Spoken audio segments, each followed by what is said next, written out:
اس میں خوشامد کا کتنا حصہ ہوتا ہے, اس میں کمپیٹنس مائنس کر دی جائے. تو سر آپ کے خیال میں یہ لمبے لمبے اجلاس اور یہ اس طرح کے لوگ کچھ بھی ڈیلیور کر سکتے ہیں, یا اگر ہم کام کرنے پہ زیادہ توجہ دیں, باتیں بنانے پہ اعتراض کریں تو بہتر ہوگا؟ میرا خیال ہے یہ دونوں پیرالل چلنا چاہیے, ندی کے دو کناروں کی طرح. اگر آپ مل کے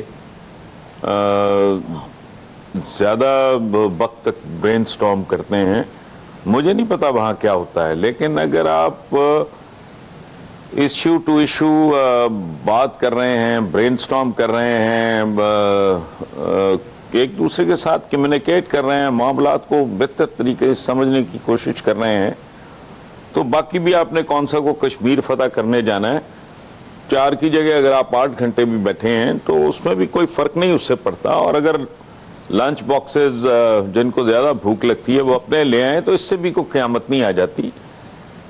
باٹم لائن تو یہ ہے کہ نتیجہ کیا نکلتا ہے, آپ بھلے ایسے کرو یا ویسے کرو, ٹھیک ہے. وہ جو کہتے ہیں نا ابن مریم ہوا کرے کوئی, میرے دکھ کی دوا کرے کوئی, آپ الٹے لٹکے کرو یا سیدھے, آپ لنچ کر کے کرو یا لنچ کے بغیر کرو, آپ نے ملاقاتیں 2 گھنٹے کی کرنی ہے یا 10 گھنٹے کی میٹنگ کرنی ہے, میری صحت پہ تو اس سے فرق نہیں. مجھے تو وہ جو ابتدائیہ میں آپ نے کہا ہے, مجھے تو اس کے نتائج سے غرض ہے, وہ اگر ٹھیک ہیں تو سبھی ٹھیک ہیں. ناظرین, حسن نثار صاحب سے گفتگو کا سلسلہ جاری رکھیں گے, لیکن ایک مختصر سے کمرشل بریک کے بعد.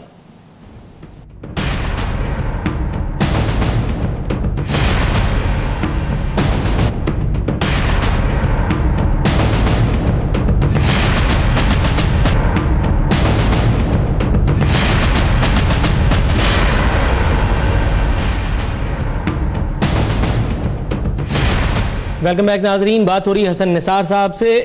حسن نثار صاحب, آج اس وقت جب میں آپ سے گفتگو کا شرف حاصل کرنے کی کوشش فرما رہا ہوں, آپ سے استفادے کی صحیح میں لگا ہوا ہوں, تو ایک خوشخبری جسے حکومت نے بتایا کہ یہ خوشخبری ہے وہ یہ ہے کہ یو اے ای نے اسٹیٹ بینک آف پاکستان میں کچھ 3 بلین میرے خیال ہے ڈالر جمع کرانے پر آمادگی ظاہر کر دی ہے. ایک اور پیکج جو ہے وہ پاکستانی حکومت کو, عوام کو نہیں, نصیب ہوا ہے. سر یہ مجھے بتائیے گا, وہ خود انحصاری کی باتیں میں جانتا ہوں پچھلی حکومتوں کا کیا دھرا ہے, آپ نے پہلے سوال کے جواب میں وضاحت سے مجھے سمجھایا بھی ہے, اور میں آئے دن پی ٹی آئی کے لوگوں سے گفتگو بھی کرتا ہوں اپنے پروگرامز کے ذریعے بھی, وہ مجھے بتا بھی چکے ہیں. ہر سوال کا جواب یہی ہوتا ہے کہ پچھلوں نے. میں آگے بڑھنا چاہتا ہوں سر, خود انحصاری کی باتیں, وہ غیرت بریگیڈ, وہ دانشوری کی لمبی لمبی باتیں, وہ پاکستان میں اتنی زیادہ وسائل کا ہونا, وہ سب کدھر گیا سر؟ اور اب ہم وہ جو امپورٹڈ ایک کشکول ہے وہ لے کر کے جو بین الاقوامی دنیا میں گھومتے پھر رہے ہیں, اپنے ملک کو بقول اپوزیشن بدنام کرتے پھر رہے ہیں, اپنے سسٹم کو گالیاں دیتے پھر رہے ہیں, ان کے نتائج کیا برآمد ہوں گے؟ نور اللہ عارفین, بات آپ ٹھیک کر رہے ہو, لیکن تھوڑا قبل از وقت ہے. دیکھو, میں نے کوئی اردو انگلش لٹریچر یا کوئی پولیٹیکل سائنس یا فارسی نہیں پڑھی. میرا سبجیکٹ رہا ہے, میری رسمی تعلیم ہے اکنامکس کی. ابھی میں نے ایک مصرع بولا تھا, لمحوں نے خطا کی تھی, صدیوں نے سزا پائی, ڈینٹ ایسے نہیں نکلتے, یہ اوور نائٹ ہونے والا کام نہیں ہے. ایک بات یاد رکھیں, کسی بھی ملک کی اکانومی نہ راتوں رات برباد ہوتی ہے اور نہ راتوں رات وہ آباد ہوتی ہے. یہ جب تک ملک نیوٹرل نہیں ہو جاتا تب تک اس کو فرسٹ گیئر میں, ابھی یہ ریورس میں جانے کا سلسلہ رکے گا. میں یہ نہیں کہہ رہا رکے ہے, رکے گا. اس کے بعد فرسٹ, سیکنڈ, تھرڈ گیئر, اور پھر یہ ہوتا ہے یا نہیں ہوتا. میں یہ بات نہیں کر رہا کہ ایسا ہی ہوگا, میں تو ایک لاجیکل سیکوینس کی بات کر رہا ہوں آپ کے ساتھ. جو بات آپ کر رہے ہو ہے 100% درست, لیکن یہ تھوڑی ارلی ہے. Let's keep our fingers crossed and wait for another few months. ٹھیک ٹائم پہ اس پہ بات کر لیں گے, ابھی تھوڑا ارلی ہے. ابھی تو ان کے دیے ہوئے زخم جو ہے نا, زخم بھی نہیں, چھوٹا لفظ ہے, پنجابی میں کہتے پھٹ مار گئے, وہ تباہ کر گئے ہیں اس ملک کو. اور مجھے یہ شک ہے, مجھے یہ شبہ ہے کہ یہ اس بار باقاعدہ یہ بڑے آرگنائز طریقے سے کیا گیا ہے. اب یہ حکومت جس طرح پروٹیسٹ کر رہی ہے کشمیر پہ، ہم نے کہا توپ چلا لینی کشمیر پہ، ہم تو زبان ہلانے پہ بھی تیار نہیں تھے، بات ہی نہیں کرتے تھے. وہ جو آپ کا آیا ہوا وہ انڈیا سے پکڑا ہوا تھا، اس پہ گفتگو کرنا حرام سمجھتا تھا نواز شریف. پروبیبلی یہ اپنے آئی ڈونٹ نو ان کا کیا ایجنڈا تھا، میں کوئی ایسی سخت بات کرنا نہیں چاہ رہا، لیکن ایک بات بالکل طے ہے، انہوں نے اس بار جو اکانومی کے ساتھ جو کچھ کیا ہے، اس ملک کے ادارے برباد، انہوں نے چھوڑا ہی کچھ نہیں. تو اس کی بحالی کی توقع، دیکھیں گھر اجڑ جائے نا ایک بار، وہ بستی کہتے ہیں نا اجڑ جائے تو پھر بستے بستے بستی ہے. تو اس لیے میرا خیال ہے کہ لیٹس بی فیئر، ابھی تو ایسے ہی چلے گا، کچھ دیر اور بھی ایسے ہی چلے گا، کبھی سال ایک اور گزارنے دے، پھر دیکھتے ہیں ٹریک پہ آتے ہیں نہیں آتے ہیں. ان کی ڈائریکشن کا مجھے تو ابھی تک سمجھ نہیں آ رہی، اور ابھی تک آنی بھی نہیں چاہیے. یہ اگر کوئی ریسکیو کر رہے ہیں لوگ تو وہ دیکھتے ہیں کیا سر. بنتا ہے. لیکن it is too early. تبدیلی ایک اور حوالے سے ایک اور شعبے میں آئی ہے، اور وہ ہے الیکٹرانک میڈیا کے حوالے سے کہہ لیں آپ، یا اس کو کسی ٹیکنالوجیکل ایڈوانسمنٹ کے حوالے سے، وہ ہے سوشل میڈیا، جس نے زندگیوں میں انفارمیشن کا افراد بھی کر دیا ہے اور بہت سارے معاملات کو اس نے خرابی بربادی کی جانب گامزن بھی کیا ہے. میں نے تھوڑی دیر پہلے ان کے منسٹرز کی حرکات و سکنات آپ سے شیئر کی، جو آپ پہلے سے جانتے ہیں کہ جو ویڈیو بنا کر کے پبلسائز کرنے والی بات ہے. پلس یہ اب ایک سوشل میڈیا بریگیڈ کا کانسیپٹ، پاکستان تحریک انصاف کو اس کا کریڈٹ جاتا ہے کہ انہوں نے متعارف کیا تھا سیاست میں، جس کو فالو کیا تھا پاکستان مسلم لیگ نواز نے. مسلم لیگ نواز تو اپنے اعمال کو رو رہی ہے اس وقت، ان کے معاملات کچھ اور ہیں. یہ آ گئے اقتدار میں. میں تنگ ہوں جن چیزوں سے، میں ان کا ذکر آپ سے کر رہا ہوں. سر، عمران خان صاحب کی تصویر دکھا کر کے اور ان کے جو قمیض کا دامن ہے اس میں 2-3 چھید دکھائے جا رہے ہیں، اور یہ بتایا جا رہا ہے کہ کتنا بڑا زاہد وقت ہمارا پرائم منسٹر ہے. عمران خان صاحب کا ایک بیان میرے سامنے ہے، وہ فرما رہے ہیں کہ ہمارے حکمراں عالیشان محل میں رہتے ہیں. مزید فرما رہے ہیں ہم بھارت سے بھی پیچھے رہتے ہیں. مزید فرماتے ہیں 10 ڈاؤننگ اسٹریٹ میں سادہ سی عمارت میں ٹونی بلیئر کا گھر تھا. اور مزید فرماتے ہیں آزادی کے بعد کسی نے بھی پاکستان اور پاکستانیوں پر توجہ نہ دی. سر، میں اس جو انکساری سے آپ سے یہ پوچھنا چاہتا ہوں کہ یہ سوشل میڈیا بریگیڈ کو یعنی ایکٹیویٹ کر کے اقتدار میں آنا یہ ایک الگ چیز ہے، لیکن اپنے اقتدار کی بقا کے لیے، اس کے دوام کے لیے اس کو اندھے کی لاٹھی کی طرح استعمال کرنا اور اپنے ہر غلط کو صحیح کرنا، اور ہر اس چیز کو جو ایگزسٹ ہی نہیں کرتی پریکٹیکلی اس کو گلوریفائی کر کے لوگوں کو، جو ہم نابینے موجود ہیں، ان کو بے وقوف بنانا، یہ کتنی دیر تک پاسبل ہوگا؟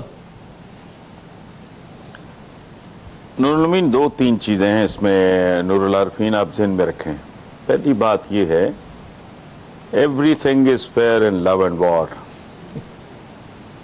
سیاست جو ہے یہ بڑے بڑے فن خانوں نے بھی اگر کی ہے نا تو اس میں بے رحمی کا عنصر جو ہے وہ ڈومینیٹ کرتا ہے. یہ یاد رکھنا. یہ پاور پلے بڑی بھیانک چیز ہے. یہ بڑے بڑے عالی شان لوگوں کے درمیان بھی جب اقتدار کا کھیل شروع ہوتا ہے تو وہ اس میں پھر آپ کو بہت کچھ دکھائی دیتا ہے. میں کیا کوٹ کروں؟ You are intelligent enough to understand میں کس طرف اشارہ کر رہا ہوں.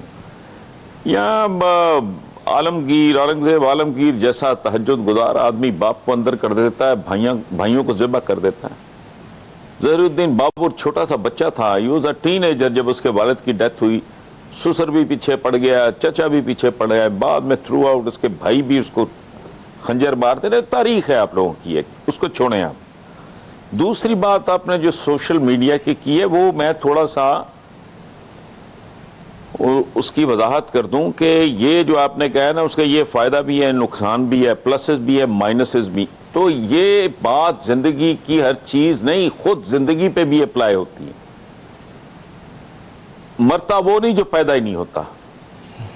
ادروائز کیا ہے، انسان پیدا ہوتے ہی موت کی طرف اس کا سفر شروع ہو جاتا ہے. اگر کسی کی 100 سال عمر ہے بالفرض تو پہلی برتھ ڈے پہ وہ 99 رہ جاتے ہیں، پھر 98، پھر 97، پھر 96، سو آن سو فورتھ. سو یہ اس طرح کی بات ہے. اب پی ٹی آئی کا جو ایک پرجوش آپ نے کہا, میں ایک بات آپ کو یہاں بتا دوں,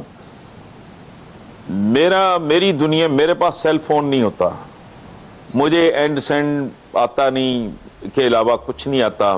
اچھا, یہ جہاں یہ بات ہو رہی ہے, اٹ از اے بیسمنٹ, اس میں 2-3 ایریاز اوپن ٹو اسکائی ہیں, لیکن اس کے باوجود یہاں سیل فون اگر ہو تو وہ لیٹ ڈاؤن کرتا ہے. تو میری زندگی میں سیل فون ہی نہیں ہے, تو سوشل میڈیا میرا کوئی ایشو نہیں, مجھے نہیں پتا کیا ہو رہا ہے. لیکن کیا جو بریگیڈ کی, جس بریگیڈ کی آپ بات کر رہے ہیں, وہ کیا آپ یقین سے کہہ سکتے ہیں کہ انہوں نے خود بنایا ہے, یا خود پرجوش ان کے جو سپورٹرز ہیں, ووٹرز ہیں, ینگسٹرز ہیں, مجھے نہیں پتا, وہ خود ہی ایک جتھے کی فارم میں وہ شروع ہو گئے, مجھے نہیں پتا آنیسٹلی. ہوتا میں بتا دیتا آپ کو, تو اپنے طور پہ لگے ہوئے نہیں. اچھا, آخری بات میں عرض کر دوں کہ جھوٹ بہت دیر تک چلتا نہیں, ایک نہ ایک دن آپ نے ایکسپوز ہونا ہوتا ہے, اور آپ ہو جاتے ہیں. یہ بھی قدرت کے اصولوں میں سے ایک ہے. وہ پتہ نہیں کوئی امریکن پریزیڈنٹ تھا جس نے کہا تھا کہ کچھ لوگوں کو کچھ وقت کے لیے بیوقوف بنایا جا سکتا ہے, بہت سے لوگوں کو بہت سے وقت کے لیے بیوقوف بنایا جا سکتا ہے, لیکن سب لوگوں کو آنے والے تمام وقتوں کے لیے آپ بیوقوف نہیں بنا سکتے. So if there is something wrong, وہ ننگے ہو جائیں گے, ایکسپوز ہو جائیں گے, اس میں تو فکر کرنے کی بات ہی کوئی نہیں. درست ہے سر. اب آگے بڑھتے ہیں, اب ذرا تھوڑا سا پاکستان پیپلز پارٹی کی جانب چلتے ہیں, یا اسے کھیل کی جانب چلتے ہیں جس کی طرف اشارہ کیا گیا آج پارلیمنٹ میں ایک صاحب کی جانب سے. انہوں نے کہا کہ پاکستانی سیاست میں چوہے بلی کا کھیل جو ہے وہ بند ہو جانا چاہیے.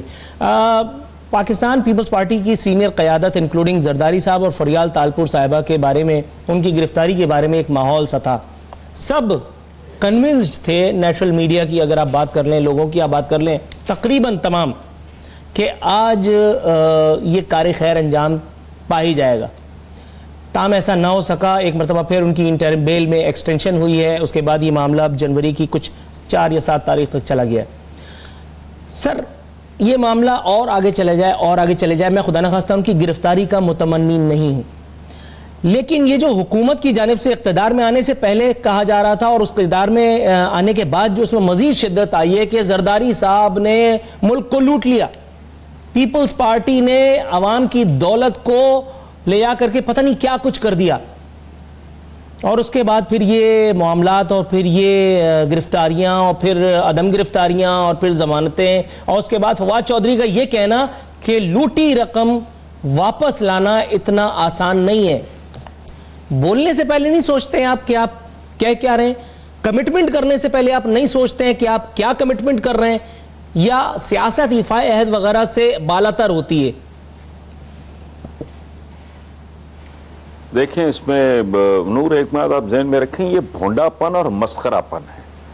ان میں سے میجورٹی جو ہے اس وقت, میں نے چند دن پہلے کسی چینل پہ کہا ہے کہ علی اعجاز رخصت ہوئے, وہ جو یہ ایک چوکڑی تھی, ننا علی اعجاز اور منور ظریف ہوتے تھے, رنگیلا ہوتا تھا, تو ان کی کمی محسوس نہیں ہونے دے رہے یہ لوگ. یہ جوکرز کا ایک نا, یہ لگے ہوئے ہیں, غیر ضروری باتیں کر رہے ہیں وداؤٹ ریئلائزنگ کہ دیکھیں, یہ اللہ پاک نے زبان ایک اور کان 2 اس لیے دیے ہیں کہ آپ سنو زیادہ, بولو کم. اور یہ غیر ضروری طور پہ اس قدر بولنے والے لوگ میں نے اپنی ہوش میں کبھی کسی حکومت میں میں نے نہیں دیکھے. یہ نئے آئے ہیں, یہ چھچور پن ہے. وہ پنجابی میں کہتے ہیں تھوڑے چھوٹے برتن میں زیادہ پڑ گیا ہے. کیا ہو گیا ہے میری سمجھ سے باہر ہے. میں نے ایسے لوگ نہیں دیکھے. بڑے بڑے ہم نے کرپٹ دیکھے ہیں. نون لیگ واقعی کرپشن کا شاہکار ہے. پیپلز پارٹی نے کم نہیں کیا اس ملک کے ساتھ, اور یہی دونوں مین سٹریم پارٹیز تھیں. آج ملک کے جو حالات ہیں وہ بذات خود اس بات کی گواہی دینے کے لیے کافی ہیں کہ یہ دونوں کیسے تھے. لیکن اتنا بھونڈا اور مسخرہ پن میں نے کبھی نہ پیپلز پارٹی میں, وہ تو بڑے سیزن میچور لوگ ہیں, اور ایون نون لیگ کے لوگ, وہ اس طرح کی چھچور پن تھا ان میں بھی, لیکن اتنا نہیں تھا. نہیں کوئی شک نہیں. ناظرین، حسن نثار صاحب سے گفتگو کا سلسلہ جاری رکھیں گے لیکن ایک مختصر سے کمرشل بریک کے بعد.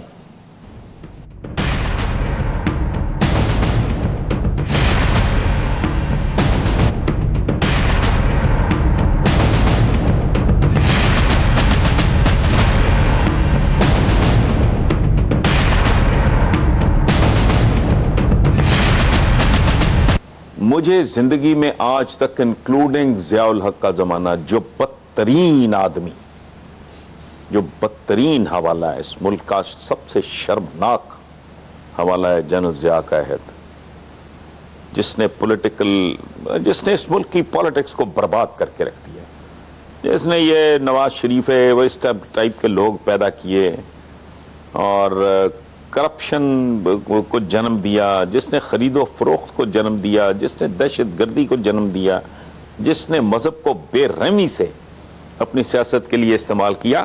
آپ یقین کرو، میں نے 2-3 بار جیل کاٹی اس زمانے میں، مجھے تب بھی کبھی محسوس نہیں ہوا کہ وہ قدغن ہے. جس نے لکھنا ہے وہ باز نہیں آتا، اور نہیں ہے تو علامتی تحریریں سمبولک طریقے سے لکھ کے وہ کر لے گا، تو اپنی بات کنوے کر دے گا. مجھے زندگی میں کبھی یہ محسوس نہیں ہوا. ایک بات، اب پچھلے چند سال جتنی ایج آپ کی ہے، جتنا تجربہ آپ کا ہے، میں تو جہاں بھی رہا ہوں نہ میں نے بولنے پہ کمپرومائز کیا، لکھنے پہ کیا ہے. جس دن مجھے کو بتائے گا اسی دن میں چھوڑ کے چلا جاؤں گا. یہ تو کوئی بات نہیں. قدغن بدغن والی بات تو اپنی سمجھ سے باہر ہے. وہ تو بندہ کمزور ہے، بے جان ہے یا وہ لجلجا ہے جو قدغن مدغن کی بات کرتا ہے. مجھے تو نہیں پتا. میرے اپنا ادارہ آپ دیکھ لو، ان کی پالیسی، ان کا جو they were inclined towards somebody else، میری ڈائریکشن ہی بالکل اور تھی. یہ سارا آپ کے سامنے کہ میں کوئی ہوائی بات، میں کوئی ڈرائنگ روم گوسپ کی تو بات ہی نہیں کر رہا. میں جب بھی جو میرا جب دل کیا ہے، میں 26 سال پہلے بے نظیر بھٹو کو کرپشن کوئین اور نواز شریف کو کرپشن کنگ، یہ تقریریں میں نے اس وقت لکھ کے دی ہیں عمران کو. یہ ساری ٹرمنالوجی، یہ سارا ڈکشن یہ اس نے اس وقت استعمال کیا. Was very clear. سلمان کو فیض اللہ نیازی عمران کے فرسٹ کزن بھی ہیں، بڑے قریبی عزیز بھی ہیں، اور لے کے آئے تھے سلمان جو سنگر ہیں، تب میں نے لکھ کے دیا تھا انتخاب نہیں احتساب ورنہ خونی انقلاب. وہ فاروق لغاری اس وقت پریزیڈنٹ تھے، انہوں نے وہ بین کروا دیا تھا. تو سارا کوئی ریکارڈ کا حصہ ہے. میں نے تو نہیں، میں اچھا ضیاء الحق کے زمانے میں وہ میگزین بند کر دیا، اندر کر دیا، کوئی بات نہیں. ہم نے تو کبھی اس کا ڈنڈورا بھی نہیں پیٹا. اتنا کوئی بات نہیں، پارٹ آف دا گیم ہے. ایسا کیا ہے؟ بہت زیادہ تنگ ہے ملک، چھوڑ دیا تھا میں نے. میں سعودی عربیہ جا کے وہاں جا کے میں نے کہا یہ ملک کے حالات ایسے ہیں، بٹ ٹھیک ہے چلو. اور اس میں بھی مجھے کوئی جیل ویل کا خوف نہیں تھا. وہ جو ایک پریشر، اکنامک کرنچ آتا ہے نا، لوگ ڈرتے ہیں آپ کو کوئی اسائنمنٹ دینے سے، جاب دینے سے، اس طرح کا جبر ہو جو جیسا ضیاء الحق کا تھا کہ یار یہ الٹی سیدھی کوئی چیز لکھ کے مروا نہ دے، ہمارا اشتہار بند ہو جائیں گے. اس زمانے میں کاغذ کا بھی کوٹا ووٹا ہوتا تھا، اور یہ وہ نیوز پرنٹ کا کوٹا ہوتا تھا. تو وہ اکنامک کرنچ ہے. میں نے کہا یا اللہ نت بھیجو، تھوڑی دیر کے لیے بریک لیتے ہیں، چلے جاتے. تو آئی وینٹ اوے، ختم. سر اب ذرا تھوڑا سا آگے بڑھتے ہیں. اب ہم چونکہ اختتامی مراحل کی جانب گامزن ہیں، میاں صاحب کے حوالے سے کچھ بات کر لیتے ہیں. یہ انٹرویو ذرا ہم قبل از وقت ریکارڈ کر رہے ہیں، لیکن یہ مجھے بتائیے گا سر، میاں صاحب کے حوالے سے یہ جو فیصلہ آنے والا ہے، جس کی پریڈکشن کچھ لوگ کچھ کر رہے ہیں، کچھ اپنے طور پہ اس کو نریٹ کر رہے ہیں، میاں صاحب کے لہجے کی اداسی، ان کی تھکن، ان کا لہجہ، یہ سب کچھ کیا بتا رہا ہے؟ کیا نون لیگ کے ساتھ ہونے جا رہا ہے؟ وہ حکومت کو ٹف ٹائم دینے کی بات بھی کر رہے ہیں، مگر کیا پریکٹیکلی ایسا کچھ کرنے کی پوزیشن میں ہیں؟ پیپلز پارٹی ہو یا نون لیگ، اس وقت نون لیگ کی بات کر رہے ہیں ہم. دیکھیں آپ نون لیگ کی اور نون لیگ کو اور یہ نواز شریف اینڈ کمپنی، یہ جو ہے نا، ان کو آپ علیحدہ کر دو. نون لیگ ایک ایسا سٹور تھا، ایک ایسا شاپنگ مال جس کی ملکیت نواز شریف کے پاس تھی، اور اس نے جی بھر کے اس کا استعمال کیا ہے. لیکن میرا خیال ہے آنے والے دنوں میں یہ دو علیحدہ میرا خیال ہے ان کو علیحدہ ٹریٹ کریں. نون لیگ کے بے شمار جو لوگ ہیں وہ دے آر ریالٹی, مطلب وہ کہیں نہ کہیں کچھ نہ کچھ تو وہ کرتے رہیں گے.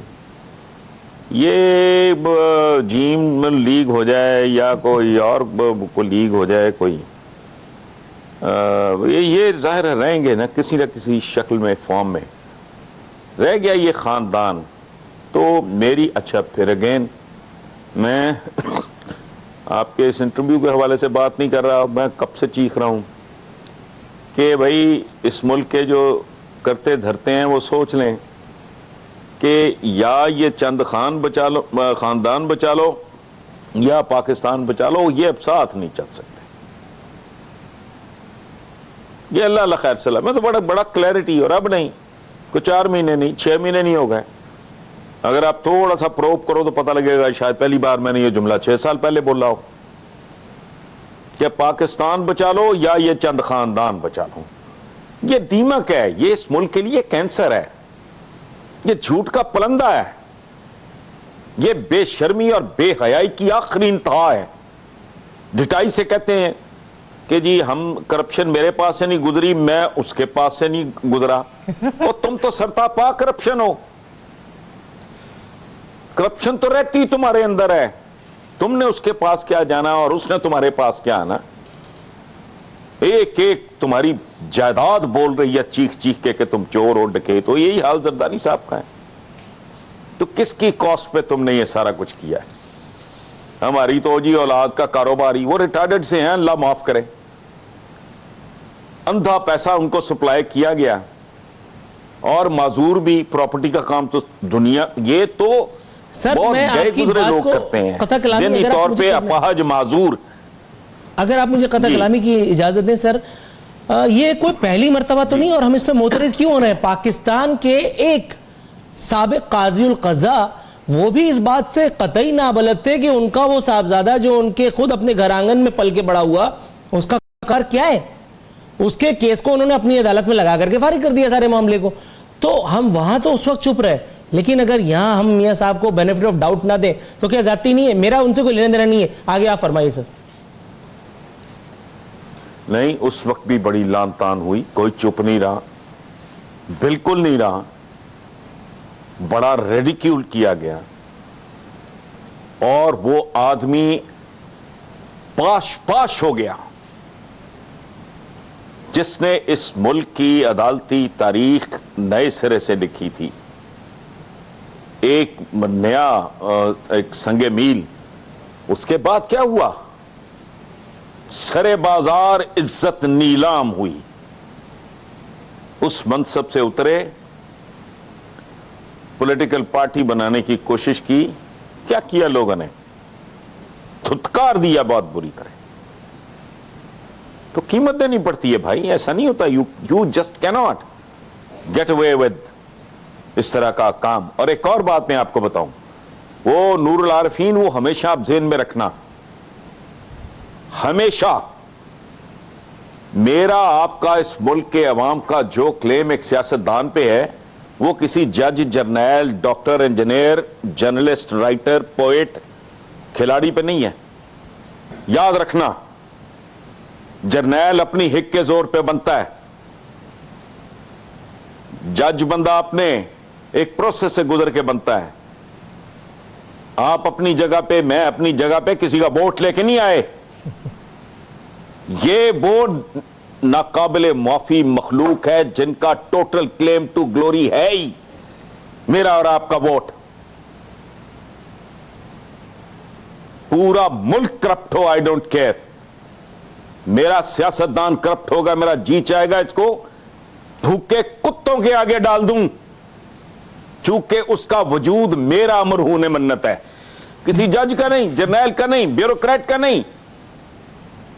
Got you point sir. Unfortunately مجھے یہاں وائنڈ اپ کی کال دے دی گئی ہے, لیکن یہ آخری طریقہ علاج جو آپ نے بتایا, میرا خیال ہے یہ تھوڑا سا آپ نے بھوکے کتوں کے ساتھ تھوڑی زیادتی فرما دی ہے. اسی کے ساتھ ناظرین, حسن نثار صاحب کی ان باتوں ہم تھوڑا سا پیچھا چھڑاتے ہیں. تلخی ماحول میں میرے خیال ہے کچھ زیادہ گھل سی گئی ہے. حسن نثار صاحب کی آمد پر ایک مرتبہ پھر ان کا باضابطہ شکریہ ادا کرتے ہوئے یہاں وائنڈ اپ کرتے ہیں. نور العارفین صدیقی اور آمنے سامنے کی اس ٹیم کو اجازت دیجیے. فی امان اللہ.